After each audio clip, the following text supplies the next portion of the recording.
तो भाई recently MCU के अपकमिंग प्रोजेक्ट्स जिसमें एवेंजर्स डूम्सडे और सीक्रेट वॉर्स भी शामिल हैं, उनके रिगार्डिंग कुछ कॉन्सेप्ट आर्ट्स लीक हुए हैं। अब भाई अगेन, अगर ये कॉन्सेप्ट आर्ट्स हैं तो ये जरूरी नहीं कि ये फिल्म का पार्ट हो। इनफैक्ट काफी हाई चांसेस हैं कि या तो इन कॉन्सेप्ट आर्ट्स को ऑलरेडी रिजेक्ट किया जा चुका है या फिर अब इस कांड के बाद कर दिया जाएगा। लेकिन भाई इसके बावजूद भी ये कॉन्सेप्ट आर्ट्स हमें फिल्मों के प्लॉट और स्टोरी लाइन के डायरेक्शन के रिगार्डिंग कुछ इंपॉर्टेंट हिंट्स तो दे ही रहे हैं। तो आइए इन्हीं कॉन्सेप्ट आर्ट्स में दिखने वाले ऐसे ही कुछ इंपॉर्टेंट हिंट्स के बारे में थोड़ा और डिटेल में बात करते हैं। हेलो गाइज, मेरा नाम है अभिषेक और आप देख रहे हैं nerdy inside and this is the Comicast 360 episode number 40। So let's begin the show.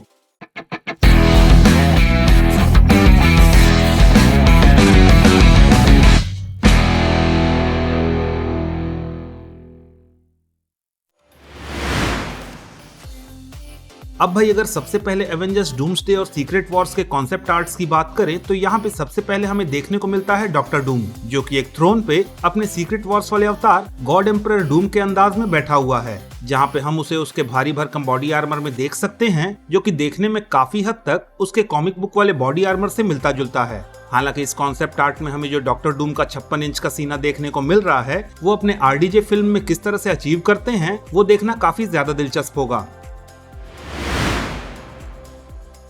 खैर, इसके बाद हम दूसरे कॉन्सेप्ट आर्ट में एक मिडवल एरा का सेटअप देखते हैं, जहां डॉक्टर डूम अपने कैसल में थ्रोन पे बैठ के अपनी सभा में किसी कैदी की सुनवाई करता हुआ दिख रहा है, जहां just like secret Wars story line हम उसके एक तरफ शेरिफ स्ट्रेंज तो वहीं दूसरी तरफ सुजन स्टॉर्म और फ्रैंकलिन रिचर्ड्स को देख सकते हैं। हालांकि अनलाइक कॉमिक बुक्स, यहाँ पे सारे कैरेक्टर्स मिडवल एरा के कॉस्ट्यूम में दिख रहे हैं। खैर, अब अगर हम उस कैदी और उसे पकड़ने वाले कैरेक्टर की बात करें तो शायद ये कैदी रीड रिचर्ड्स है और उसे पकड़ने वाली फीमेल कैरेक्टर येलेना हो सकती है।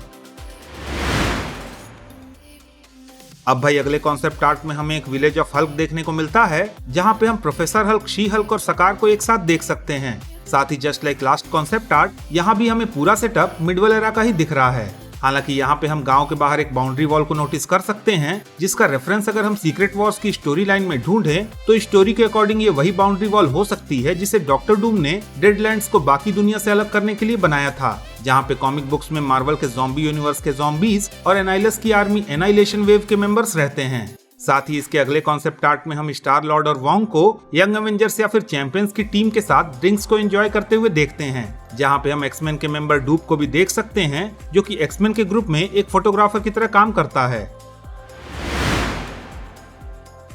अब भाई डूम्सडे और सीक्रेट वॉर्स के बाद जो अगला कॉन्सेप्ट आर्ट हमें देखने को मिलता है वो है विजन क्वेस्ट सीरीज का, जहाँ पे सबसे पहले हमें देखने को मिलती है अल्ट्रॉन की फीमेल काउंटर पार्ट जोकास्टा, जिसे कॉमिक बुक्स में अल्ट्रॉन ने बनाया तो था अपनी ब्राइड के तौर पे, पर क्योंकि जोकास्टा को बनाते टाइम उसने होप वैन डाइम की कॉन्शियसनेस को यूज किया था, तो उसकी वजह से जोकास्टा बनने के बाद अल्ट्रॉन से ही भिड़ गई थी। खैर, इसी सीरीज में जो हमें अगला कॉन्सेप्ट आर्ट देखने को मिलता है वो है अल्ट्रॉन और स्टार लॉर्ड का, जहाँ दोनों घर में एक साथ बैठकर चिल करते हुए दिख रहे हैं। हालांकि भाई मुझे नहीं लगता कि विजन क्वेस्ट में हमें ऐसा कुछ देखने को मिलने वाला है, क्योंकि मार्वल एक सीरीज के लिए स्टार लॉर्ड का रिटर्न कराएगा, वेल उसके चांसेस नेक्स्ट टू इम्पॉसिबल हैं। बात तो सही है। हालांकि भाई इन सारी इमेजेस के साथ हमें ब्लैक पैंथर का भी एक कॉन्सेप्ट आर्ट देखने को मिल रहा है, जिसके रोल में शायद हमें डैमसन इड्रिस देखने को मिल सकते हैं। लेकिन भाई रूमर्स तो ऐसी हैं कि ये ब्लैक पैंथर टचाला ना होकर उसके एंसेस्टर टचाका का वर्जन होने वाला है। अब भाई इतने सारे कॉन्सेप्ट आर्ट्स के साथ हमें फैंटास्टिक फोर के भी कॉन्सेप्ट आर्ट्स देखने को मिल रहे हैं, जिनकी मेजर हाईलाइट है एक बच्चा जो कि मोस्ट प्रोबेबली फ्रैंकलिन रिचर्ड्स होने वाला है, जहां रूमर्स के अकॉर्डिंग फिल्म में गैलेक्टस फ्रैंकलिन से ही मिलने अर्थ पे आएगा। ये बड़ी अच्छी बात कही आप। खैर, इन्हीं कॉन्सेप्ट आर्ट्स के बीच हमें फिल्म की फीमेल सिल्वर सर्फर शालाबाल का भी एक कॉन्सेप्ट आर्ट देखने को मिल रहा है, जो कि शायद किसी जगह पे फैंटास्टिक फोर से मिलने आई है, जहां उसके सामने रीड रिचर्ड्स खड़ा है। क्या बात है सर, क्या बात है सर, क्या बात, ये बात है। अब भाई इन सारे कॉन्सेप्ट आर्ट्स के साथ साथ हमें कैंसल्ड प्रोजेक्ट आयरन मैन 3000 के भी कुछ कॉन्सेप्ट आर्ट्स देखने को मिल रहे हैं। लेकिन भाई क्योंकि ये प्रोजेक्ट ऑलरेडी कैंसल्ड है तो उस पे बात करने का कोई सेंस है नहीं। खैर, अगर आपको ये कॉमिकास्ट 360 का एपिसोड पसंद आया तो प्लीज इस वीडियो को लाइक कीजिए, शेयर कीजिए, और हाँ, अगर आपके कुछ सजेशंस हैं तो please don't forget to comment, और जाते जाते प्लीज इस चैनल को सब्सक्राइब करना भी ना भूलें। तो मिलता हूँ मैं आपसे अगली वीडियो में, तब तक के लिए have fun and enjoy the day.